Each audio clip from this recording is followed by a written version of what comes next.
Hi. I've said there's a fashion at the moment as to people picking their favorite or favorite verses out of the Bible or verses to illustrate a certain moral principle or point or theme that they want to make. And there are very popular themes which are there all the time, which people choose certain scriptures for, which you hear very often.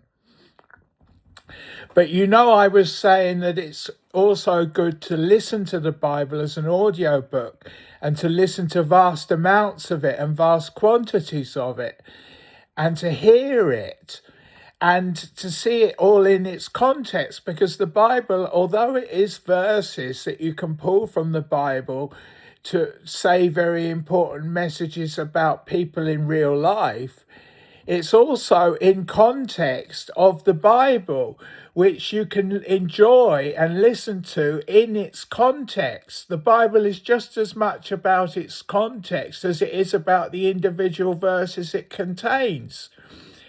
But what I'm saying now is that if you consider legitimacy, which I was talking about in my previous talk, and I was saying that the Bible is a funny thing because the Bible is considered legitimate. It's considered not a storybook about Ben-Hur or the Israelis or the Philistines fighting against the Israelites and making epic films. It's actually a set of principles and laws that people use in New York or in Boston or in Chicago for governing how people live. And the Bible is regarded as a benchmark for understanding and for appropriating people in life. Like, I give you an example saying that you can follow the Bible as a person to live your everyday life, but the principles that you're drawing it from come from fables or storybook type messages. So when you read the Bible in context, you're offered the luxury of it not being a series of heavy laws that tell you how to live in Chicago or New York or with your family at home. You can read it as an interesting story. But when you think about the individual verses and principles, they are principles that are applied by God to how people are supposed to treat each other and live, which is an absolute blessing because you're not reading a legal document of laws and principles. You're reading stories, but those stories carry legitimacy. And I wanted to say that the book of Genesis is very legitimate, but it reads so funny. It says that Adam and Eve's sons lived to be 900 years old, and then the next one lived to 700, and the next one lived to 900. And it talks about suddenly Noah cursing one of his sons, Ham, and talking highly of Shem and Japheth, who for throwing a blanket over him when he got drunk. And you think, what? What's going on? I mean, why would Noah, who's just saved people in the flood, curse his middle son for his son, Ham's son Canaan? And it doesn't make sense. And then you're saying the Bible's got legitimacy. Well, people would all agree in America today and on CNN and on CNBC that the Bible is the legitimate word of God. But when you read Genesis, it seems so abstract and so weird. And the fact that Cain murdered Abel and didn't get executed for it, even though God then made the law of Moses about putting people to death for murder. And you think, is dispensationalism right? Does God change at certain times in history? And there are Baptist churches in California that say dispensationalism is how God is, and it's rubbish. It's not true. So why do they say it? They're not saying the Bible is rubbish, but they're saying things from the Bible that make it to be rubbish. These Baptist churches in California are making the Bible to be rubbish by some of their adherences, like saying they're a dispensationalist church. But when you read Genesis or listen to it as an audio book, it sounds so weird and so strange and like it doesn't make any sense. And yet this is the Bible you're talking about, the book that people use to govern their everyday lives.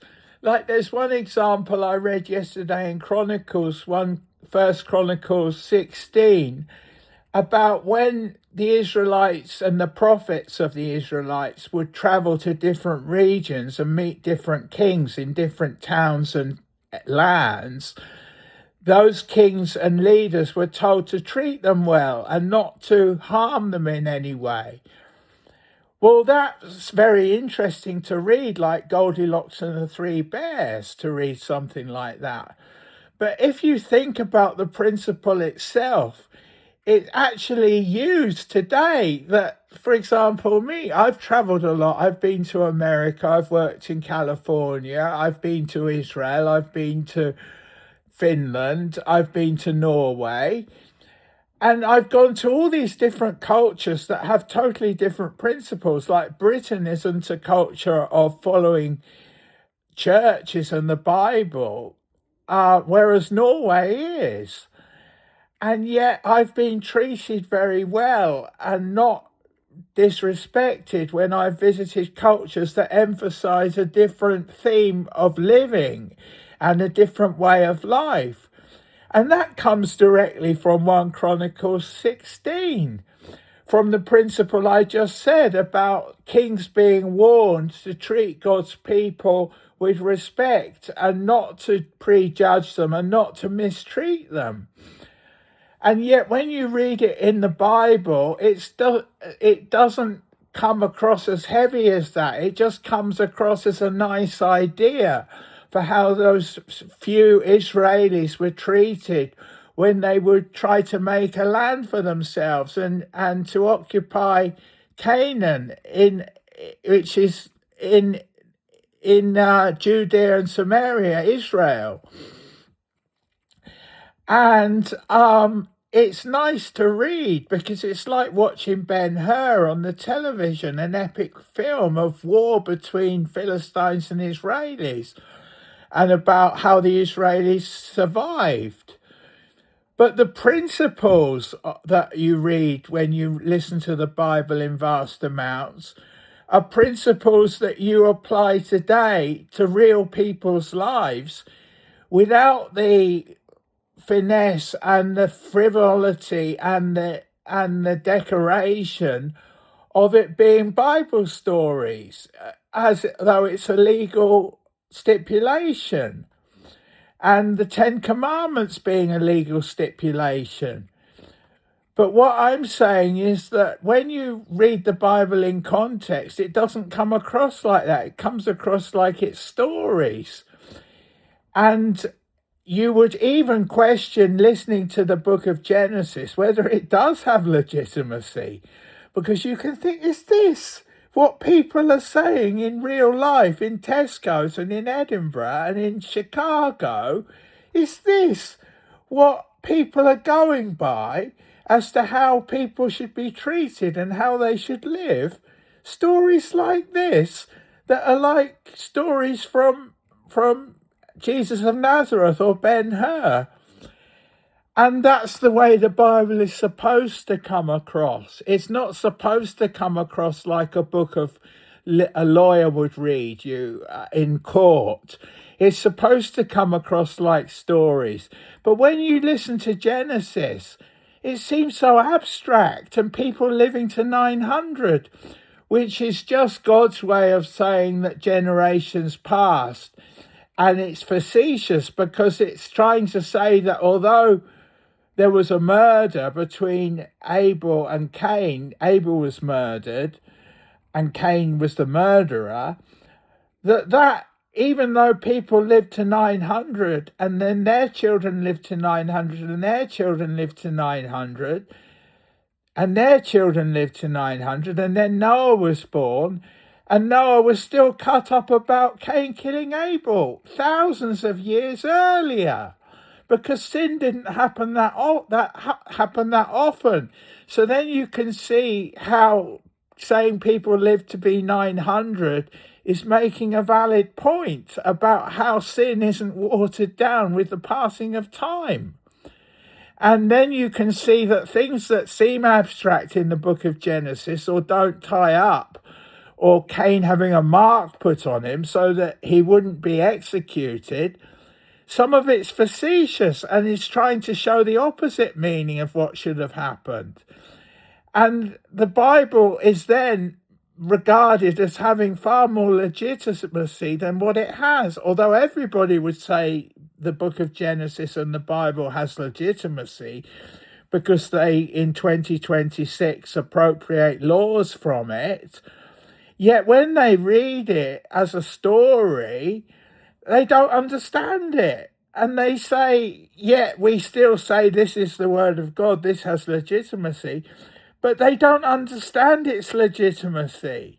But what I'm saying, its legitimacy can be understood if you read it and understand what God is getting at by reading vast amounts of it and being holy and approaching the Bible as though it's an interesting story, like listening to Goldilocks and the Three Bears as a child and getting very excited about it and enthusiastic about it. And then you can see that it does, when you're very much for it and you enjoy it, the legitimacy starts to permeate, and you start to realize how much it is the word of God. Do you see what I mean? Yes.